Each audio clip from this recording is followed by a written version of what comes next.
Good afternoon, good morning for some of you. We're back with our second presentation in our ANAwareness Week 2021 series. We're excited to have you with us today and throughout the week. Again, we want to thank Mayo Clinic for this great slate of presentations. And this afternoon, we're happy to welcome Dr. Peter Weisskopf and Dr. Nicholas Deep, who will discuss balance issues associated with acoustic neuroma and their management. Dr. Weisskopf and Dr. Deep, I'm going to let you introduce yourselves in just a moment, but I want to go through a couple of housekeeping items before we get started. For those of you who were here on our last presentation, I'm sorry for the repetition, but for those of you that are new, I just want to let you know that you are in listen-only mode. You can ask questions if you're in the webinar. You can ask questions in the Q&A box. If you are on Facebook, you can ask them in the comments section. There should be captions at the bottom of your screen. If you don't see them, click the captions button in your toolbar to activate them. If you're on Facebook, they should just be there. We are recording this presentation and we'll house it on the ANAwareness Week landing page in the presentation section. We'll be updating that page throughout the week as we get through each of these presentations. We'll also keep it on our Facebook page and we'll add it to the video library on the ANA website. There's lots of ways to get involved in Awareness Week this week.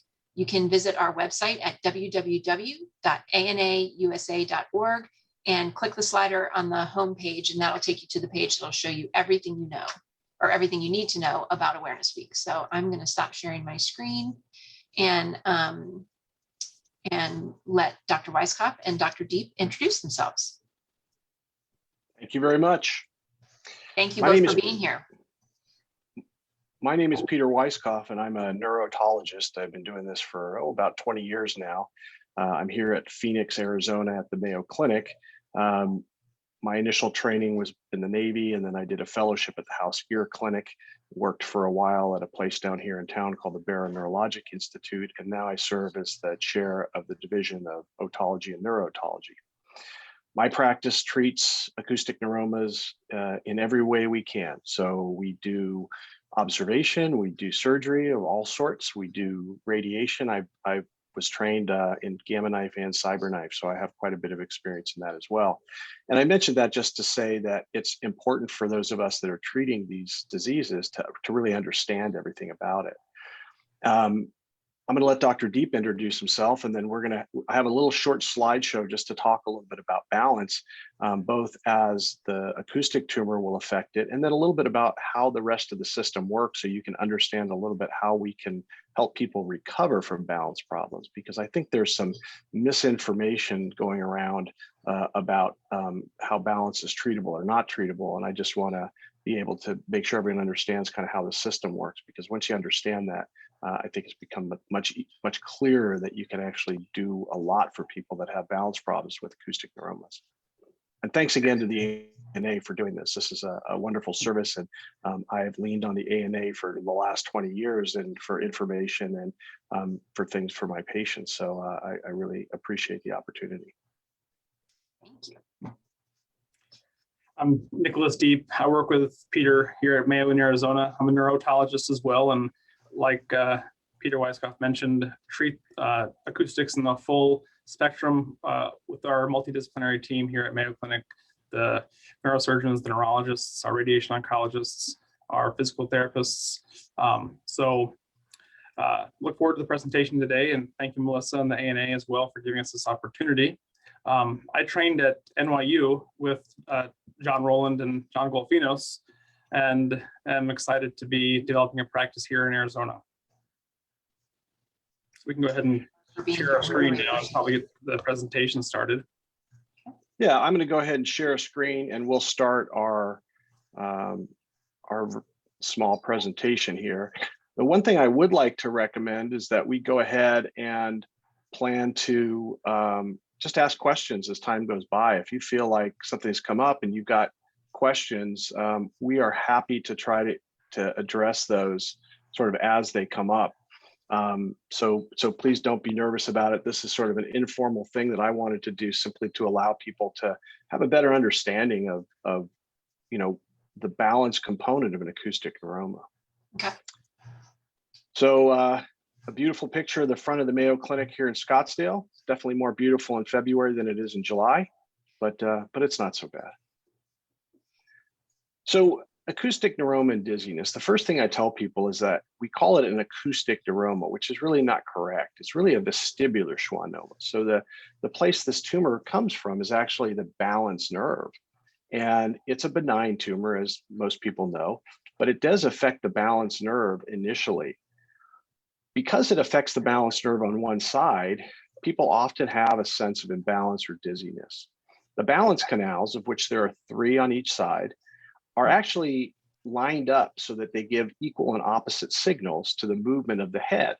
So if I turn my head one way, the signal on one side goes up and the signal on the other goes down. And as I bring my head to the middle, they come together, and the opposite when I turn my head the opposite way. And the brain expects to see this.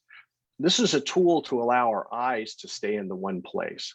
So when you put an acoustic tumor in, what happens is when you turn your head, one side comes up and the other side doesn't do anything. And then this becomes confusing and leads to the sensation of dizziness. Now, ironically, even though dizziness is common with these and the nerve that's affected first is the balance nerve, usually your body compensates. So people with vestibular neuromas, vestibular schwannomas will often complain of hearing loss first. But if you go back and ask them, gee, 2 or 3 years ago, did you have any balance problems? A lot of people will go, yeah, you know what, I did. But it got better in 3 days and then I didn't think about it again. So when we talk about the balance system, it's really important to understand the inner ear is not the only balance system we have. And in fact, there's a whole set of things that the brain looks at to give us an idea of where the world is. Amazingly enough, muscles are part of our balance system. They have stretch receptors. They tell us where we are in our feet. The nerves, particularly in our joints and our skin, tell us how deeply the joint is bent or how much pressure is on skin, and that helps us. The spinal cord collects all that information and even has reflex things that help us with balance. Our eyes are actually a very important part of our balance system, and the information that comes from the eyes actually is a backup to the inner ear many times. So that's one of the things that we see in people that have problems with their ear balance system is they begin to count on their eyes more. And we'll talk a little bit more about that. And of course, the brain takes this information and coordinates it all. But you can also have issues with the brain itself, sometimes from large tumors that will cause issues with balance in particular. But it's important to remember all of these contribute. Sometimes people come in and go, well, I have an inner ear problem because I'm out of balance. It's much more complicated than that. We many times have to start looking around based on symptoms and sometimes other testing to try to determine, what part of the balance system is involved. Dr. Deep, anything to add? No, I think that covers most of it. I think just an understanding that the balance is just so fundamental in terms of our development and evolution as a species, that the balance is integrated so heavily with our nervous system that when any one of these systems go wrong within our balance inputs, whether it be the ears, the nerves, the spinal cord, the vision, it can result in a whole lot of other issues that may go from anxiety to lightheadedness to GI distress, just because of how important the sense of balance is, just in terms of it being a primal instinct. And if I were to guess, I have a feeling some of the people watching this right now are nodding their heads. So, this is something that affects most people that have these. So just a brief review, here's the ear itself, looking at the balance system from the ear, and you can see there's a vestibular nerve, which is separate from the auditory nerve. Now, when these two nerves come out of the brainstem, we just call it the 8th cranial nerve or the cochlear vestibular nerve.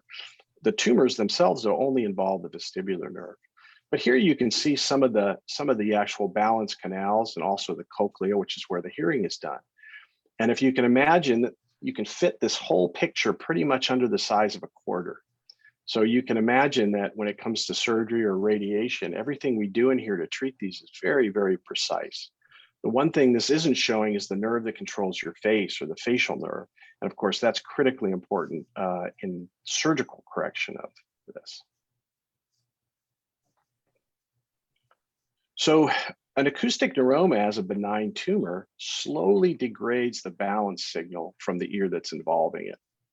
Now, this is actually a bit of a benefit because when you slowly degrade the balance signal, what happens is this is my description of it. You can't find this in a science book, but what happens to it is that the brain is looking at both ears and comparing how their signal is coming in. It's also looking at your eyes and your muscles and your joints and saying, do all these things say the same thing? And when the acoustic neuroma affects one ear, all of a sudden, one of them's not acting the same way. And if it's done slowly over time and enough time, so if you're moving around and active, the brain slowly, I describe it as turns the dials to even them up. So it says, okay, now they're all saying the same thing as the eyes and the spinal cord and the nerves, so that it adjusts your balance for you. And the problem with that loss of that one signal is what we describe as sensory conflict. And sensory conflict comes when all the systems don't agree. This is a similar problem that happens in seasickness. So in seasickness, the motion of the ocean and the horizon and all those things aren't what the brain's expecting, and it doesn't like it. Another really interesting phenomenon is it has a lot to do with how you've been trained. So just to show you how flexible the brain is, if you take most of us and put us in a motion simulator, like a flight simulator, we actually feel fine because we're at 1G and nothing's actually changing as far as our balance system goes because we don't expect it to change. But if you take a Top Gun fighter pilot and put them in a flight simulator, they get airsick because it's not what they expect. They now have a sensory conflict. So it just shows that you can train the brain to look at the balance inputs in different ways. And that's a critical thing. And that's what we use to help train people after their balance system has been affected by a tumor. Dr. Deep, did I miss anything? No, I think maybe this is on the next slide, but this sense of imbalance or dizziness can really be variable among people. Some people have it as a spinning vertigo, and it's certainly what we see in our patients right after surgery. But this may also be when, as you mentioned, if you ask the patient to go back 3 years ago, did they ever have any kind of vertigo? And they say, yeah, I did have that. And it lasted for about a day or so and it went away and never happened again. But oftentimes they're left with this sort of imbalance or feeling like they're going to fall or an off balance. Some patients have more of a disorientation or lightheadedness, and other patients, particularly in those with really large tumors that are actually causing what's called hydrocephalus, they can even get blurred vision and cause some dizziness related to the vision inputs. There's a lot of different mechanisms for imbalance. There's damage directly to the vestibular nerve. Again, as we mentioned, this is arising from the vestibular nerve substance. And so that's the most common reason patients have imbalance. But as these tumors grow and they start to compress the brainstem, they can result in more central issues, including hydrocephalus. And then there's also, common things being common, other types of vertigo, like when the crystals in the ear get dislodged, it's called positional vertigo or BPPV. And patients have to have their head maneuvered and maneuver called the Epley maneuver to fix that. Or if they have migraine variant vertigo called vestibular migraine, then they may very well have both the acoustic neuroma as well as some other very common cause of vertigo or imbalance. So part of this is just teasing out on an individual basis the actual mechanism, and oftentimes there's multiple different things involved. So that's a great point, and it can make people confuse, patients too, if they're having symptoms that don't seem like they're acoustic neuroma symptoms, but yet they feel out of balance. And I'm going to quote one of my favorite professors, Dr. Luxford from the Mayo Clinic, and maybe some of you know him. Dr. Luxford used to tell me when you'd see a patient like this, he'd said, "What has 4 wings, 4 legs, and flies?" And the answer was 2 ducks. So we always have to remember that even though you think, oh, I have this acoustic tumor, that's the only thing that's causing it. It's possible that you have additional issues that could be part of it. So here we can see on the left side, can everyone see this MRI? And you can see this little white dot on the left side. Well, that's a small acoustic neuroma. And ironically, that small acoustic neuroma will often cause more severe balance issues than this acoustic neuroma. And the reason for it is that this small acoustic neuroma, the patient hasn't had a chance to recover from yet. It hasn't been there long enough, and they're still compensating. So ironically, sometimes people with small tumors are the most bothered by balance. Now, the patients with these kind of tumors, their inner ear balance mechanism has usually compensated. And because of that, they don't feel that bad. But as the tumors get larger and larger and push on the brain, they begin to develop other symptoms that are balance related, although the patient may notice it rather as something else, such as Dr. Deep was referring to: headache, vision changes, maybe difficulty walking. People can even have problems with urinary issues when the tumors get large enough. So it's sometimes counterintuitive how much these tumors are going to bother you. I've seen patients with tumors bigger than this that just walk into the clinic a little wobbly, and you think, how could they possibly have done it? Well, over time, their brain has compensated. The other ironic thing is that when you take this little tumor out, this patient is going to be very dizzy, sometimes for 3 days, because that small tumor has not allowed them to compensate yet. Whether this big tumor, patients sometimes wake up and have no dizziness at all or even feel better. So it's sometimes counterintuitive. And that goes into our sort of discussion of adaptation. Balance is very different than, let's say, a sprained ankle. If you get a sprained ankle and you put it up on the couch for a week later, it'll be better. Unfortunately, our balance system is the exact opposite. If you just lay in bed after you have vertigo, you'll actually feel pretty good eventually when you're just laying there. But the moment you move, you're going to feel badly because you're going to have this sense of vertigo and being off. And this comes because the balance system just gets weaker. So I tell patients it's very important to think of the balance system as a muscle. And it's truly, if you use it, if you don't use it, you lose it. So movement and exercise allows the brain to see those bad signals we talked about.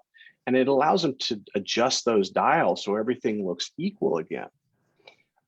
People are very concerned about their balance, especially when they have this. They don't realize this can get better. But I've had people who had acoustic neuroma surgery who have climbed Mount Everest, and one person who flew jets for the Air Force, which as a Navy flight surgeon, I thought was crazy, but they seem to do okay.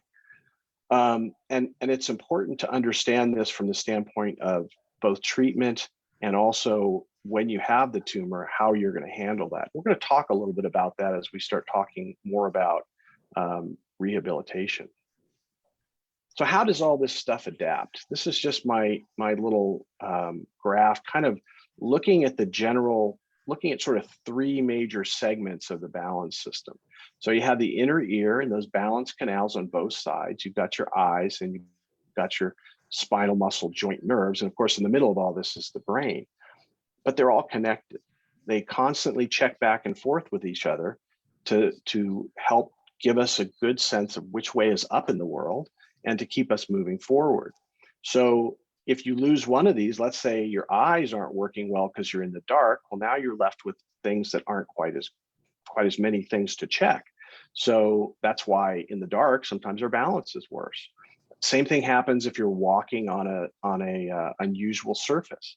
But these things all tie together. And when you have 3 of them, they can all kind of work together to adapt. So when we look at people with acoustic tumors or any other kind of an issue with balance, there's a number of things that help us to look at how they're going to do. And some of them are things that we can help, and some of them are things that are just native to the person. So one of the really important things is age. Age is not good for our balance system in general. And part of it is just the aging process alone. And part of it is we tend to be more sedentary. We don't move around as much as we age. So that's something that can help. People that have other problems, other sensory deficits, so diabetes, which causes nerve damage, cataracts, which makes it harder to see, hip replacement, which affects those little nerves that tell the brain where the hip is. Things like migraine or motion intolerance all affect it. On the good news side of things, though, is you can train all this stuff. So practice and treatment actually will help all this, and it helps everyone. So one of the sort of misnomers about balance and dizziness that you hear sometimes is, oh, I'm dizzy, I'm going to have surgery because that's the only thing that will fix my dizziness. When actually rehabilitation and practice can sometimes fix that. So looking at someone's pre-treatment balance function can help us to think about how are they going to do afterwards. And then of course, the type of management gives people that have done a lot of this, we can look at that and go, okay, here's what to expect after that. Dr. Deep, anything to add? Oh, that's great. I think, you covered it. The practice component is, like you said, is really critical. I love the analogy of the sprained ankle. Your balance is not like that.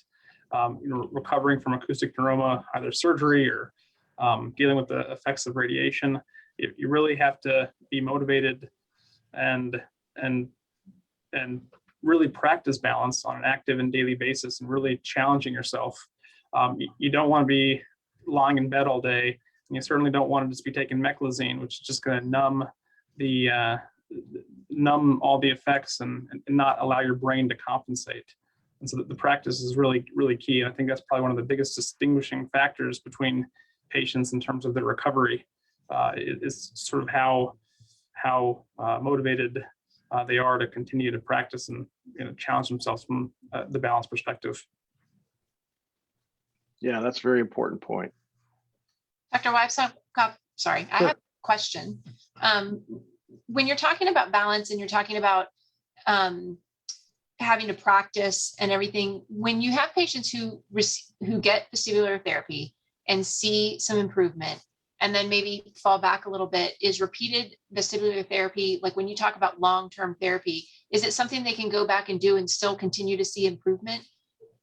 Absolutely. And sometimes, particularly in older patients where it's a little slower to get better, it can take longer to get better. But I tell all my patients, when you go into therapy, have them give you a handout to take home, because most of these things can be done at home and very effective, especially for things that are involving the inner ear. So things specific to the acoustic tumors.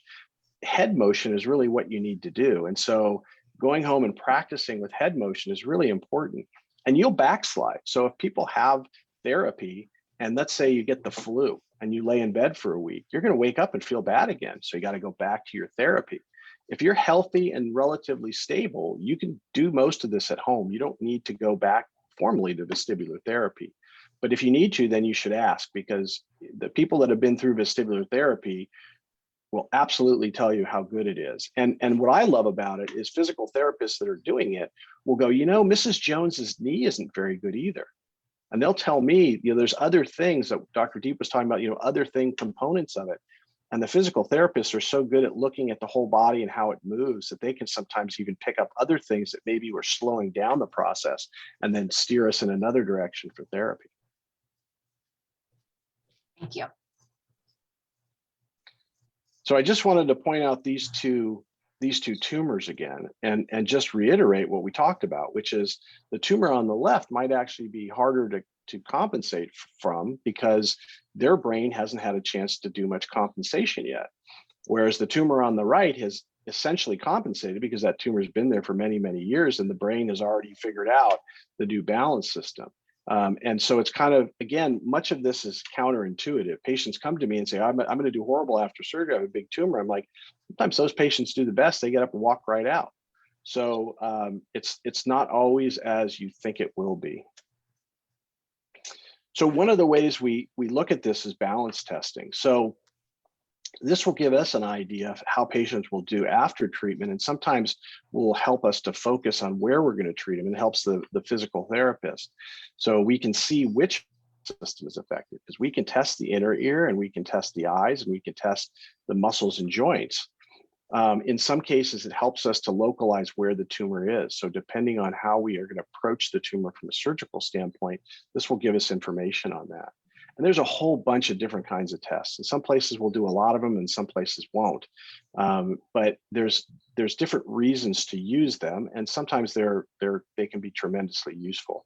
They're especially useful in patients where you start wondering, is there something else going on? Because the testing can help us to pick up things like perhaps migraine or perhaps other things that could be causing balance problems that we haven't picked up on yet. So I don't want to go into great detail because you could talk an hour about balance testing, but simply understand that we can actually test your balance system quite well.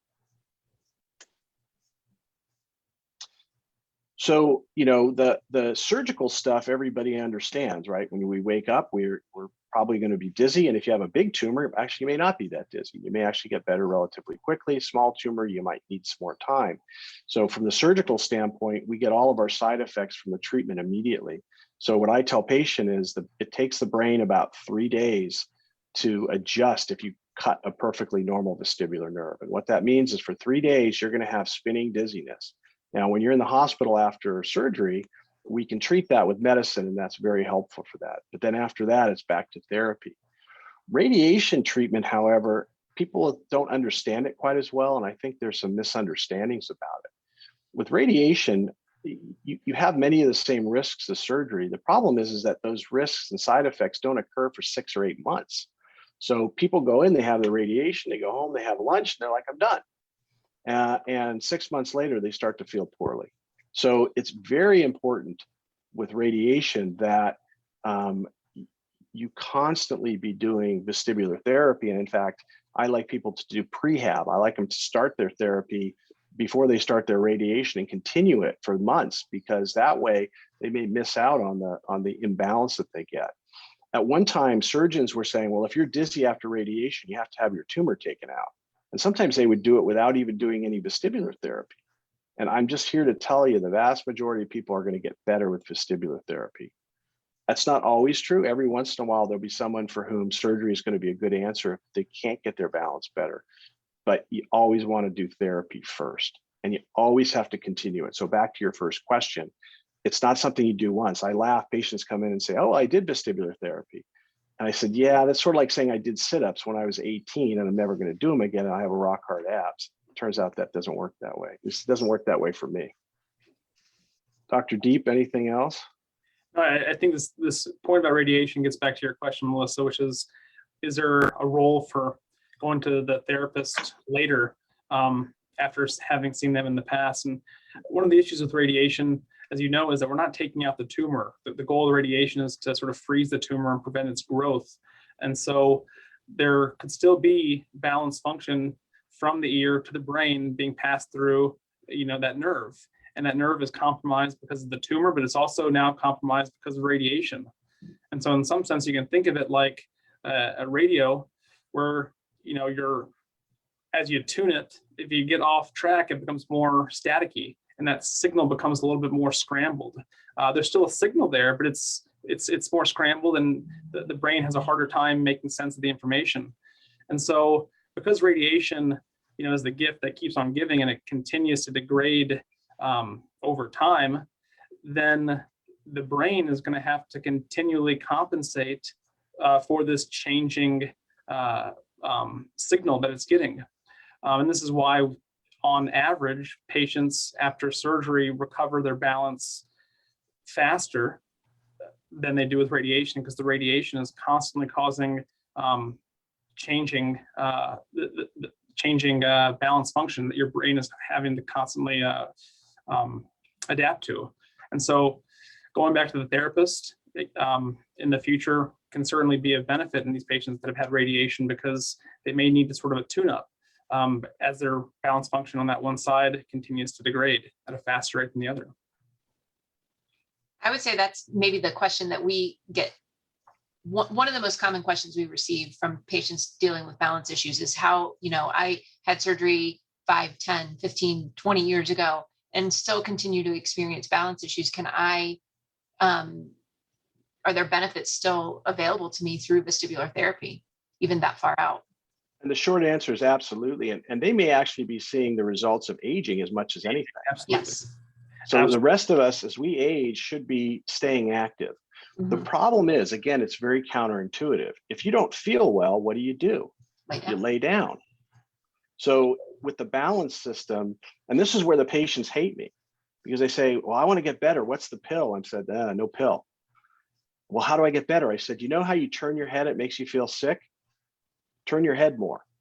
So that's when everything goes off the rails. But that's actually how it works. Mhm. I've had an acute vestibular problem, and I was actually on vacation, and people thought I was nuts because I was sitting on a beach doing this all day long, and people thought I was crazy because I'd had this acute thing and I knew I had to get it better. But you feel crummy when you do it, but eventually the system learns and it turns off the crummy feeling and you get better. As we age, one of the most important things for all of us, even if you don't have an acoustic, is to constantly stay active. It prevents falls, people live longer lives, they're happier. And again, if you've had an acoustic out or a treatment, you're probably a little more susceptible to that. We call it presbystasis, an aging Mhm. balance system. So yeah, it's critically important that you do that regardless of whether you have a tumor or not. Well, that's a question that we've gotten a couple of times just while you've been talking is what is the different, what's the difference between aging? How do I tell the difference if it's aging or the acoustic neuroma? And is the treatment different? Yeah, and so the short answer to that is the treatment is similar. The difference is think about, remember I showed you all those systems. You have eyes and ears, and you're sort of missing one of them. So the brain leans on those systems to help make up for deficits. And if you're missing one of them, yeah, things are probably a little bit slower. But that doesn't mean that you can't compensate. I go back to the guy who flew a, F-15 Eagles for the Air Force and climbed Mount Everest. I mean, they clearly were able to compensate at a very high level. So I really encourage people not to give up. But as Dr. Deep was pointing out, sometimes there's just a little bit of balance information still coming in. It's not enough to be useful, and all it does is interfere. And in those cases, sometimes additional surgery is helpful. But it's rare. It's not everyone. Balance therapy or the balance testing can also be helpful in these patients. You ask, how can we tell if it's aging versus the acoustic neuroma? Well, one thing could be to talk to your otolaryngologist about that and consider balance testing to see how much residual input is there. Of course, after surgery, there's going to be zero because presumably both nerves were cut. But with radiation, there still may be some input there. And by both nerves, he means the upper and lower nerve on the same side. So we don't touch the other side. That's right. Gotcha. Okay. So we kind of talked about this, but when you formally cut the balance nerve, sometimes it's easier because it's just shut off. The brain has to learn once, and that's it. Then it all gets adjusted. So that's why surgeons have a little bit of a bias towards surgery in patients that have balance issues, because although they both are going to need, whether you do radiation or surgery, both are going to need some rehab. The people that have surgery tend to have balance improvement more quickly. So let's just look at this. Here's back to my little model, right? So we've had surgery and now the inner ear balance canals are sort of out of the equation. Now, of course, we have one side that's still working, but because they're not making sense together, the brain stops spending as much time working on that. So what does it look like if you have both of your balance systems out? Well, what happens in these patients is, remember how I was talking about different scenarios where balance can be difficult? Well, in this case, if your inner ear doesn't work, you count on your eyes and your muscles and joints. So this is why older people or people that have balance problems, you tell them turn a nightlight on at home, because your inner ear can tell you, even if you're underwater or if you're in pure pitch darkness, floating in the air, which way is up. But as soon as you lose those, you have to depend now on your eyes and your muscles and your joints. Now, I also want to point out, because Dr. Deep made a good point about medications. When you take a meclizine or a Valium, it takes your inner ears, both of them, even your good side, and it paralyzes them. So this is what it looks like when you take a Valium. So even though it may make you feel better, it's preventing you from getting better. And so, Valium is the I don't care drug. And we can have a discussion about whether or not caring about a symptom is the same as being cured of a symptom. It's not. And it actually can make things worse. So you really have to be careful, especially if your physician or somebody is just saying, well, just take Valium or just take meclizine. You're actually not approaching the problem. You're just sort of throwing a wet blanket over it. So if you throw vestibular therapy in here, the idea of the vestibular therapist is they're going to start teaching your inner ear to get back into the loop. And so they're going to do exercises that are going to try to tie together those nerve impulses from your muscles and joints and eyes and get you back to where you were. Because even though you have one ear that's not working anymore and the other one is, if the other one is, it needs to be retrained and kind of needs to be brought back into the loop as far as being used as a balance system. So this is where this is sort of how therapy works and why it's so important that you pay attention to the whole system. And finally, you look down here at sort of the bottom, balanced coordination, that's the brain. So those systems I'm talking about, this is where they all come together and begin to feed information up to our movement areas and our vision areas and all these other things. So it's a complicated system. It's not simply the inner ear that's involved in balance. And that's why if you walk in and say, I'm dizzy, most doctors, their eyes kind of glaze over because there's actually a tremendous amount of information that we have to get beyond I'm dizzy to figure out what's actually going on. Anything to add to that, Dr. Deep? No, it's great. So let's talk about the really important part of this. Okay, here's the hero, is the vestibular therapist. So the physical therapists are really the hero for the acoustic neuroma patient as they're recovering from something.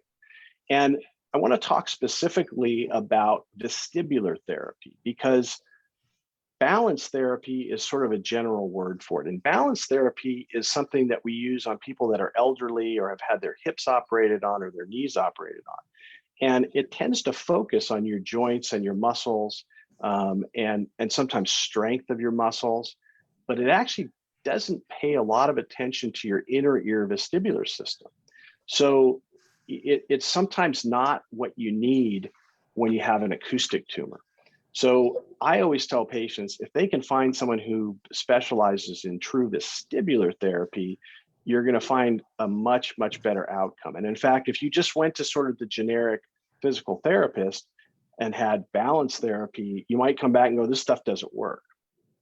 So the kind of therapy you get is very important. And a very good vestibular therapist is going to watch you walk and watch you move, and they're going to design a program. They're going to go, you're weak on this, you're weak on that, you've got a bad knee too, or your trunk is weak. So they might say, here's some strengthening exercises, and here's some very specific exercises for your inner ear, and we have to work on these other things. So to get the maximum benefit, you want to go to someone who's really trained in vestibular therapy if you can. And in patients that are missing some of this, whether you have diabetes, you have nerve problems, or you've had joint problems, sensory substitution is sort of the way they get that better. So they teach you how to use other systems to make your balance system better. And it can be carrying a stick, a walking stick. And I tell people, it's not for you to lean on. It's like a blind person uses it. You're tapping it on the ground because your nerves aren't giving you good signals. So you need something else to tell your brain where the brown is. It's really pretty detailed, and it can do a fantastic job in improving your balance if you work with it. Now, that being said, some of my best friends are physical therapists, and I refer to them as physical terrorists because they will work you. They show no mercy, and that's how you get better. So I'm just throwing a bone out to them that, they're doing it for your own good, and it actually does work. Dr. Deep, did I miss anything? No, I like that. Like that nickname. So it really does drive home the point that you as the patient are doing the work, and they're your coach. But the work really comes from you, and they're there to motivate you. They're not just going to fix you. So, the therapy part of it is going and doing exercises and maybe going to the therapist for a while. But again, going back to your earlier question, there's a number of things that we'll talk about, different forms of balance, exercises to do at home. And it's something that's we should all be doing anyway. If we're not actively out, I always describe to patients that are otherwise normal balance system, when we were all 7 years old, we could do 10 somersaults down the front lawn and we wouldn't have a problem. If I did one somersault down the front lawn right now, I'd have a problem. And that is trainable. So the other thing that drives me nuts just in general about balance, I'll have 85-year-olds come in and say, well, my balance is really poor, but my doctor just said I'm 85. What do you expect? Well, I expect you to go climb Mount Everest if you want to. And you can, you just have to work at it. So it just requires a different level. It's, again, just like a muscle. You know, at 18, you can do 100 sit-ups and you get a washboard abs. And at 58, not so much, but you could get it if you did, 800 sit-ups. So it's just a question of the amount of work that you do that gets you better. There really is no limit to how much better you can get if you want to put the work in. So again, I say that just to prevent people who come out of some, who have one of these tumors and somebody says, oh, you just need to get surgery. It's like, well, maybe, but I wouldn't do that sort of a thing without getting balance therapy first. Anything else, Nicholas? No, just that as we say this, it's also with the recognition that it's hard and it's exhausting and it's not easy.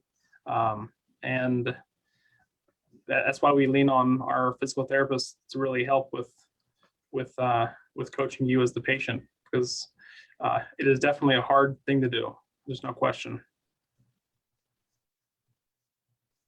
So finally, it's very important and useful to get before treatment, or even if you're doing watch and wait.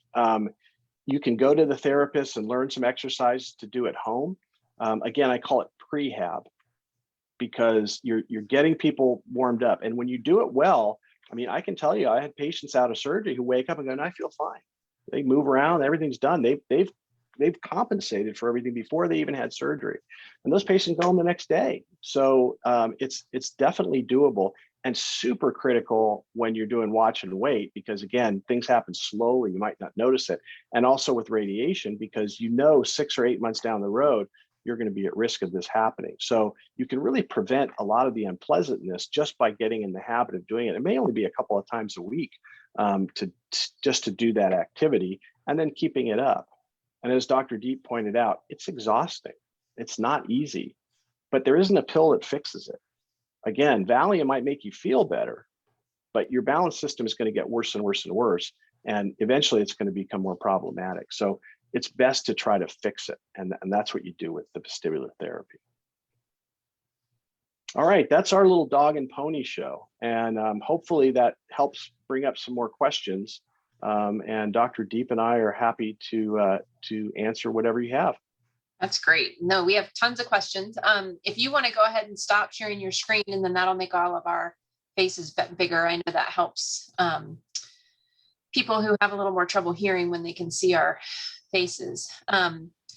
One question I wanted to ask, you mentioned meclizine and Valium and these kinds of things. What about gentamicin and that therapy for severe balance issues that are ongoing, that potentially maybe haven't been helped even by vestibular therapy?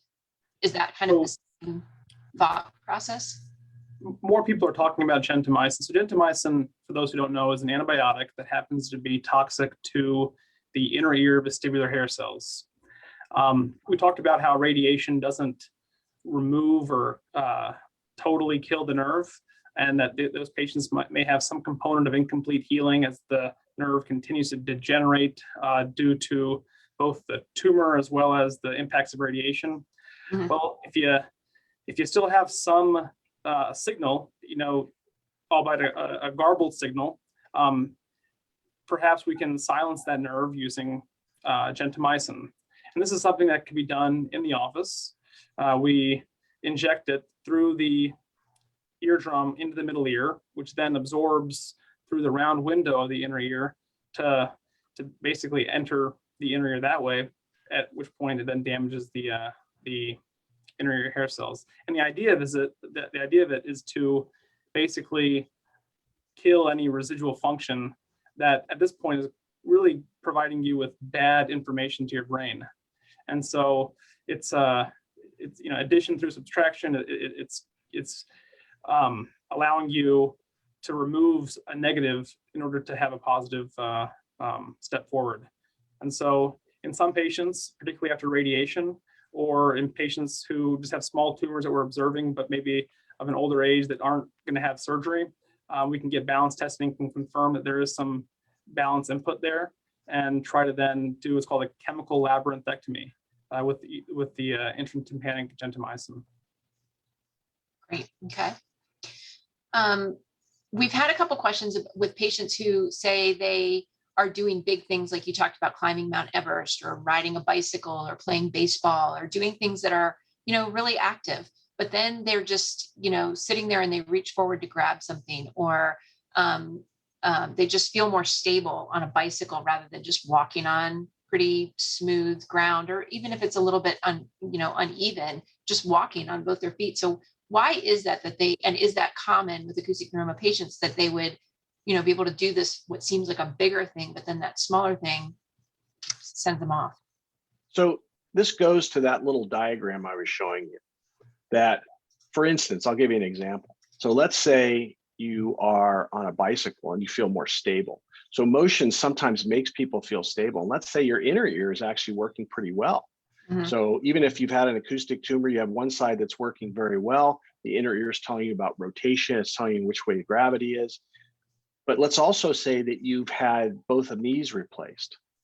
Well, as soon as you step off that bicycle, your brain's not getting the signals that it wants from the skin of your feet and from the knees. So now it's changed. So now it's trying to count more on that system for balance, because when you stand still and don't move, your inner ear doesn't do a whole lot. It does a little bit, but not a whole lot. And so now you've changed systems. And it's the same thing with going from, well, I talk to people that, let's say, who have NF2 that have no inner ear function at all. Mhm. And you take them and you have them walk down a hallway on a shag carpet in the dark. They literally don't know which way is up. Right. They may not feel anything. They may have no sense of proprioception, which is the sense of feeling on their feet. And so it depends on which system you're using.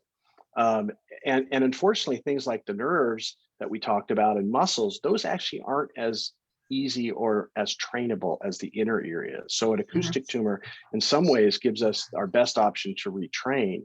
But if those other systems aren't working well, then you're still going to have problems. And how do you deal with that? Because we do have a couple patients who've talked about they're fine, during the day, they're fine walking around, but then they get up in the dark and it's just, they have no sense of balance whatsoever. And it can even send them into vertigo and that kind of thing. Flashlight. Okay. Yeah, I mean, literally. Lights, even Yeah. in handrails. Mhm. The most important thing that I emphasize to my patients is safety, because if you fall and you break your ankle, you've now turned the clock back, and now you have to recover from that too. Yeah. And so whenever we're talking about vestibular rehabilitation and going through physical therapy and vestibular therapy, it's a graduated approach. You're doing more and more and more gradually, but all within the umbrella of being safe. You don't want to create another injury.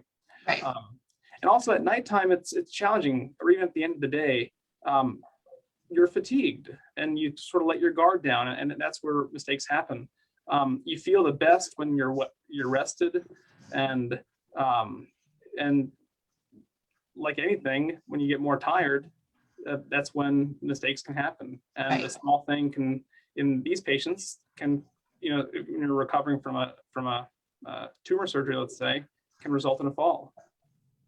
But the important thing here too, I mean, I kind of glibly said flashlight, but part of the reason that I say that is that, and this is for anybody, as we get older and our balance system gets worse, I hate for people to say, oh, I can't do this anymore. This is where the sensory substitution comes in, right? Since all we're doing is we have to recognize that we're missing something. Mhm. And the acoustic tumor, you will miss something. Part of your balance system is not there, but you can overcome it. And there are ways to do it. And it's better to try to do that and continue to live your life to its fullest. It's not something where you have to suddenly, you can't do anything. It's just, there may be adaptations to make, and you should really seek out those adaptations. Yeah, and things that make you dizzy are making you stronger, especially in those first couple of years after let's say surgery or radiation, when most of that rehab is and the compensation is occurring. Figure out the things that make you dizzy and do them. And if you're, let's say, doing a stationary bike and you have no problems, well, that might be because your head is not really looking around. But if you're on an actual bike and you're looking around and seeing where you're going and making turns, that's going to be a lot more challenging. Right. And if you can do that safely, that's going to be a better form of therapy. Again, if you can do it safely. Right. So it's really identifying the things that make you dizzy and practicing it. That's another question that we get quite often is, can you recommend exercises that I can do, or can you recommend resources that I can use to find exercises? But we're not vestibular therapists here at the ANA, so we obviously would not do that. But we've heard vestibular therapists talk about safety as well. And so is it better to go to a therapist and get trained on how to do that and let them recommend what it's safe for you to do at home based on whatever your situation is? Or are there resources out there that people can utilize to do at home things?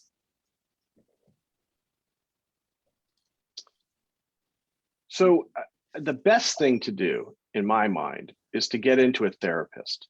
Mm-hmm. Because I'm reading through some of your questions now, and some of them are including things like, why aren't I getting better? Mm-hmm. And the answer is because you're either A, you have something else going on, maybe you have migraine, maybe you have something else causing dizziness, mm-hmm. or B, you're not treating the right thing. And so this is where having a vestibular therapist who looks at your balance system is super helpful. You can definitely spin your wheels. I have people that go out and say, oh, I've been doing balance boards all day long and I'm not getting better. I'm like, well, that's because it's not moving your inner ear around. And that's what you need. Right. So these things it's not one size fits all. It's actually very complicated. And I really lean on the physical therapist. Again, I can't tell you how many times I've had someone come in and I said, oh, they have gait problems. They're like, yeah, he needs a new hip. Like, oh, I'm an ear doctor. I don't look at those.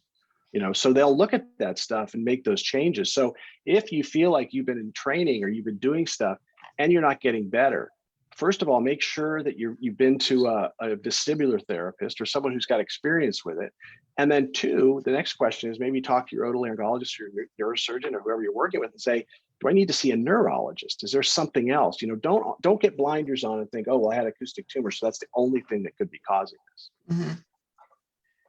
We talked earlier about in the way the normal balance system works, and this is something that you learn as a child. When you turn your head to the left, one ear is doing one thing, giving us a signal, and the other ear is giving the opposite signal. And when you have an acoustic neuroma, that opposite signal is not there, or it's degraded in some way. And so that fingerprint of what the brain gets when you turn your head is now not quite the same, and that's what causes the dizziness. So you have to retrain your brain to learn what's the new fingerprint of sensory signals that I'm getting. And going back to that diagram with the eyes, you're trying to teach the ears and the eyes primarily to work together. And so most of my recommendations to patients are within the immediate post-operative setting. I tell them to walk a mile every day, and they don't have to do that all at once. They can break it up into, say, 4 quarter miles, but get up and walk and look around. If you're on the sofa, look left and right. You can even look at an object far away and just keep your eyes on that target and just move your head up and down, and then maybe find a target closer and look up and down, side to side. And those head movements, the more you can do, and figure out which of those is making you dizzy, whether it's left and right, side to side, or even tilting. Those are things that anyone can do safely.